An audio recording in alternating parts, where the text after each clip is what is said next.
సిలువ మోసుకున్న వాడికి కోపతాపాలు, ద్వేషములు, అసూయ, పగ, ప్రతీకారములు ఏమి ఉండకూడదండి. ప్రేమ, జాలి, కనికరము, దయ, ఓర్పు, సహనము, మంచితనం ఉండాలండి. మీరు ఆ సిలువని మోసుకుంటే దేవుడు గొప్ప మేలు చేయబోతున్నాడు. హల్లెలూయా. శ్రమ కలుగుట నాకు మేలు, చెప్పండి, నాకు మేలు. చదవండి. అయిపోయిందమ్మా? అయిపోయిందా? చాలండి. ఇప్పుడు మీరు అన్ని విషయాలకి చేతులు ఎత్తారు. ఉద్యోగాల కోసము, అనారోగ్యము కోసము, అప్పుల కోసము, లేకపోతే ఏ విషయం కోసం మీరు ఆయన చేతులు ఎత్తారైతే మీకోసమే ఒక మంచి మాట చెప్తున్నానండి. 2 కొరింథీయులకు రాసిన పత్రిక,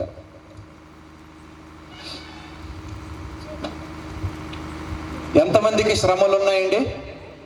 చేతులు ఎత్తండి, ఎత్తండి, భయపడకండి. నేను ఏమన్నానండి, ప్లీజ్, మంచోడిని నేను. ఎంతమందికి శ్రమలు ఉన్నాయి?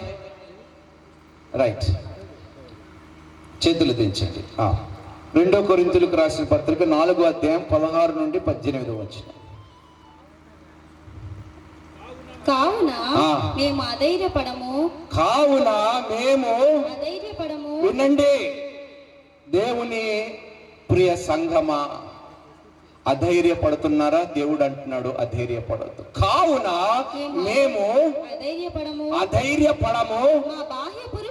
మా బాహ్య పురుషుడు కృషించుచున్నను, ఆంతర్య పురుషుడు దినదినము నూతన పరచబడుచున్నాడు. మేము దృశ్యమైన వాటిని చూడక, నాకు ఒకసారి నా ముఖం చూడండి అందరు. మేము దృశ్యమైన వాటిని అంటే ఏమిటి? కనిపించేవి. ఏం చేయమంటున్నాడు? చూడక. నాకు వినిపిలే. ఏం చేయదు? చూడక. మీరేం చేస్తున్నారు? దేవుడు మిమ్మల్ని దీవించడు. కనిపించేవే శాశ్వతమైనవి కావు. కనిపించని దేవుని దగ్గర ఉన్నవి నీకు ఇవ్వబోతున్నాడు. దేవునికి మహిమ కలుగును గాక. అందుకనే పైనున్న వాటి మీద దృష్టి సారించండి. ఇదిగో ఆకాశ వాకిలు విప్పి, చెప్పండి, పట్టుజాలనంత విస్తారముగా దేవుడు ఆశీర్వదించబోతున్నాడు. దేవునికి మహిమ కలుగును గాక. కొండల తట్టు, ఈరోజు ఉదయం కూడా చెప్పాను, కొండల తట్టు కనులెత్తి చూస్తున్నాను, నాకు సహాయము ఎక్కడి నుండి వచ్చినో. ఎవరి వలన? మరి మనం ఎక్కడ చూస్తున్నాము? ఎక్కడ సహాయం దొరుకుతుందో అని చూస్తున్నాం. చూడకండి.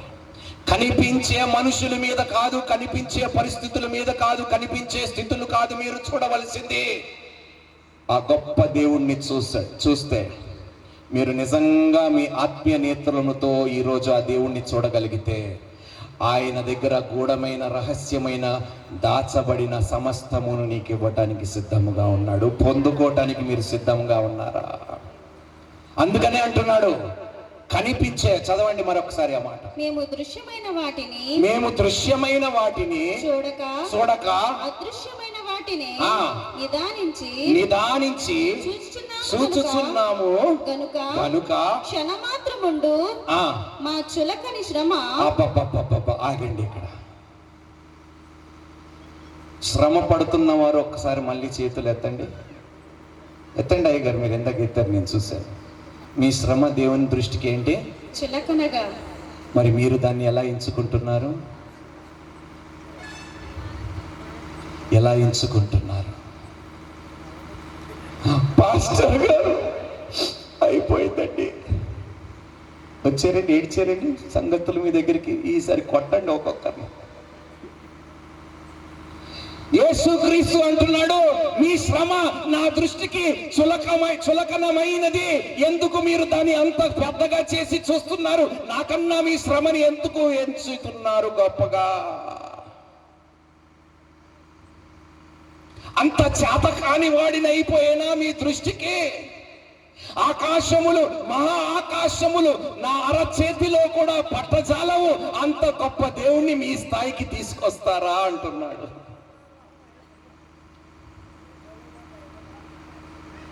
మార్చుకుందాం మన ఆలోచన. మన దృష్టి ఎక్కడ ఉండాలి చెప్పండి? చెప్పండి. కనిపించే వాటి మీద కాదు, అదృశ్యమైన వాటి మీద. హల్లెలూయా. ఎవరైనా అడిగాడండి, ఎట్లయ్యా మరి పరిస్థితులు మీకు సహాయము? ఒక్క నిమిషం బాబు, అదిగో రాబోతుంది నా సహాయం అని చెప్పండి. హల్లెలూయా. రాబోతుంది. నీకు కనిపించదు కానీ నాకు కనిపిస్తాయి, వచ్చే తీరుతాయి. నేను బ్రతికుండగానే దేవుడు నన్ను, నా కుటుంబాన్ని వర్ధిల్లిస్తాడు. హల్లెలూయా. నేను పోగొట్టుకున్నవన్నీ బ్రతుకుండగానే దేవుడు తిరిగి ఏం చేస్తాడు? రెస్టోరేషన్ అనేది తెలుగులో చెప్పండి, పునరుద్ధరణ. అంతే కదండి అమ్మా? యోబుకు చేశాడా దేవుడు? చేశాడా? చెప్పండి. దేవుడు మనకి చెయ్యడా? చెప్పండి అయ్యా. నమ్మని వారికి ఏది కలగదు, నమ్మని వారికి సమస్తము కలుగుతుంది అంటున్నాడు దేవుడు. హల్లెలూయా. ఎంతవరకు చదివామమ్మా? క్షణమాత్రముండు మా చులకని శ్రమ మా కొరకు అంతకంతకు ఎక్కువగా నిత్యమైన మహిమ భారమును కలుగజేయుచున్నది. హల్లెలూయా. అందుకనేనండి, శ్రమ కలుగుట నాకు మేలు, దేవునికి మహిమ. నాకు మేలు, దేవునికి మహిమ. అదే 2 కొరింథీయులకు రాసిన పత్రిక 4వ అధ్యాయము 8-9 వచనాలు చదువుతామండి. ఎటుపోయినను, అయితే మీకే ఇది, ఎటుపోయినను శ్రమపడుచున్నాను. వినండి ఒకసారి అందరూ, ఈ వాక్యం మీకు వర్తిస్తుందా? మీకు ఎటుపోయినా ఏం కనిపిస్తుంది? చెప్పండి, ఏం కనిపిస్తుంది మీకు? శ్రమ కనిపిస్తుందా? అయితే దేవుడు ఏం చెప్తున్నాడో వినండి. ఎటుపోయినను శ్రమపడుచున్నాను, ఇరికింపబడిన వారము. హల్లెలూయా. చేతులు ఎత్తి దేవునికి స్తోత్రాలు చెల్లించండి. మీ శ్రమలో దేవుడు మిమ్మల్ని విడిచిపెట్టి ఇరకాటములో పెట్టనంటున్నాడు. దేవునికి మహిమ కలుగునుగాక. మీ శ్రమల్లో మీరు ఎటు చూసినా మీకు శ్రమ ఉన్నా మీరు ఇరికింపబడిన వారు, అది సేవకులకు కూడా వర్తిస్తుంది. హల్లెలూయా. సంఘమును బట్టి, సేవను బట్టి, పరిచర్యను బట్టి మనకి శ్రమ కలిగిస్తున్నాడా దుష్టుడు? అధికారుల చేత, ప్రధానుల చేత శ్రమ కలిగిస్తున్నాడా? కానీ ఇరికింపబడను అంటున్నాడు దేవుడు. హల్లెలూయా. చదవండి దాని తర్వాత. అపాయములో ఉన్నను. అయ్యా పాస్టర్ గారు, నాకు ఏం చేయాలో అర్థం కావటం లేదు, నాకు భయం వేస్తుంది ప్రభువా, నాకు పాస్టర్ గారు ప్రార్థన చేయండి, గుండెల్లో దడొచ్చేస్తుంది పాస్టర్ గారు. అధైర్యపడినను. చదవండి అమ్మా. అపాయములో ఉన్నను, కేవలము ఉపాయము లేని వారము కాము. గట్టిగా చప్పట్లు కొడుతూ దేవుని మహిమపరుస్తాము.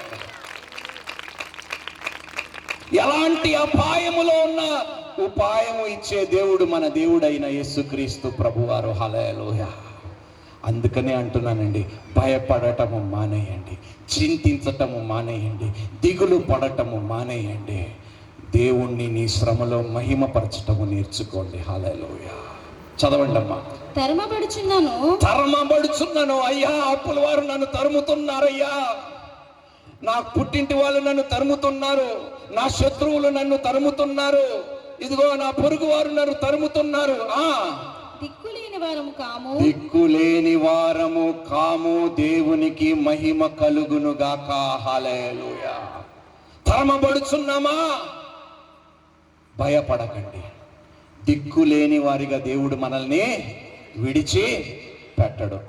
పడద్రోయబడినను నశించువారము కాము. ఆహా, ఏమిటండి? ఎవరైనా మిమ్మల్ని మోసం చేశారా? దోచుకున్నారా? పడద్రోసారా? తప్పుడు కేసులు బనాయించి బుకాయించి కేసులు పెట్టారా? దేవుడు ఏమంటున్నాడు తెలుసా? మళ్ళీ ఒకసారి చదవండి అమ్మా. నశించువారము కాము. నశించివారము కాము. యేసు యొక్క ఆ. జీవము ఆ. మా శరీరమందు ఆ. ప్రత్యక్షపరచబడుటకై ఆ. యేసు యొక్క ఆ. మరణానుభవమును ఆ. మా శరీరమందు ఆ. ఎల్లప్పుడూ ఆ. వహించుకొని ఆ. పోచున్నాము. హల్లెలూయా. యెషయా గ్రంథము 54వ అధ్యాయము 17వ వచనము. నీకు విరోధముగా గట్టిగా చెప్పండి. నీకు నీకు కాకుండా నాకు అని పలకండి. నాకు విరోధము అందరూ అందరూ అందరూ గట్టిగా. నాకు విరోధముగా నాకు విరోధముగా రూపింపబడిన ఏ ఆయుధమును వర్ధిల్లదు. హల్లెలూయా. దీనికి రుజువు నేను చూపియనా? ఐగుప్తులో నుండి దాదాపు 430 సంవత్సరాలు బానిసులుగా బ్రతికి కత్తి పట్టుకోవటము తెలియని వారు, యుద్ధానికి వెళ్ళని వారు, యుద్ధం అంటే ఏమిటో, రంగభూమి ఎలా ఉంటుందో తెలియని వారు, ఆయుధాలు ఏం చేయాలో ఎలా వాడాలో తెలియని వారికి దేవుడు ఆయుధాలు లేకుండానే వారిని రక్షించుకున్నాడు. హల్లెలూయా. భయపడ్డారు. వెనకగా తిరిగి చూసి రథములతో గుర్రాలతో ఇదిగో అనేక ఆయుధాలు పట్టుకొని ఇశ్రాయేలు ప్రజల్ని తరమటానికి బయలుదేరితే ఏ యుద్ధము పోరాడని ఇశ్రాయేలు ప్రజల్ని ఒక్క ఆయుధము లేకుండా దేవుడు వారిని సముద్రముని దాటిచ్చాడు. హల్లెలూయా. అర్థమవుతుందా ప్రియ సంఘమా? నీకు వ్యతిరేకముగా రూపింపబడిన ఏ ఆయుధము వర్ధిల్లదు. ఇశ్రాయేలు ప్రజల్ని ముట్టగలిగాడండి ఫరో సైన్యము తాకగలిగిందా? వారి యుద్ధాలు మనకి ఏమైనా యుద్ధాలు వచ్చండి? కత్తులు దాడి వచ్చా? మనకి ఏమైనా వచ్చా? కానీ మన మీదకి ఈరోజు ఎంతమంది కత్తులతో శత్రువులు బయలుదేరుతున్నాడు. కానీ దేవుడు అంటున్నాడు, ఏ ఆయుధం వర్తిల్లకుండా నేను కాచి కాపాడుతాను. దేవునికి మహిమ కలుగును గాక. యాకోబు పత్రిక ముగిస్తున్నాను. 1వ అధ్యాయము 2వ వచనము నుండి 4వ వచనము. నా సహోదరులారా, మీ విశ్వాసమునకు కలుగు పరీక్ష ఓర్పును పుట్టించునని ఎరిగి మీరు నానా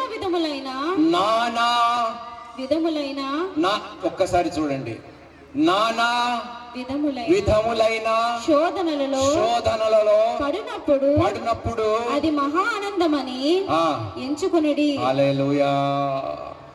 మరలా చదువుదామా సంగమా అందరము. నా సహోదరులారా, మీ విశ్వాసమునకు కలుగు పరీక్ష ఓర్పును పుట్టించునని ఎరిగి మీరు నానా విధములైన శోధనలలో పడినప్పుడు అది మహా ఆనందమని ఎంచుకొనిడి. ఒకప్పుడు భయంకరమైన అమ్మ జర్ర వచ్చింది. ఏమొచ్చింది? జర్ర వచ్చిందని భయం ఉంది, కానీ సైతానుడు వచ్చాడని భయం లేదు ఎవడికి.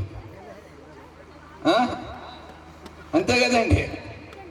అదేమో ఇంత ఉంది, మనమేమో ఇంత ఉన్నాం. ఒక్కసారి ఇలా తొక్కితే అయిపోయింది. దానికి అంత భయపడాలి. 12వ వచనం చదవండి అమ్మా. శోధన సహించువాడు ధన్యుడు. ఏమిటి? శోధన సహించువాడు ధన్యుడు. ఒకసారి నా వైపు చూడండి. ఎవరు ధన్యులు అంటే అండి? ఏడవకండి పాస్టర్ గారు. చాలా శోధనలండి, తట్టుకోలేని శోధనలండి. బైబిల్ ఏం చెప్తుంది? శోధన సహించువాడు ధన్యుడు. అతడు శోధనకు నిలిచిన వాడై ప్రభు తన్ను ప్రేమించు వారికి వాగ్దానం చేసిన జీవ కిరీటము హల్లెలూయా పొందును. రండి, మనం అందరం లేచి నిలబడతాం. రెండు చేతులు పైకి ఎత్తుతాం. అపాయములో ఉన్నను ఉపాయము, కేవలం ఉపాయము లేని వారము కాము. తరమబడుచున్నను దిక్కులేని వారము కాము. జ్ఞాపకము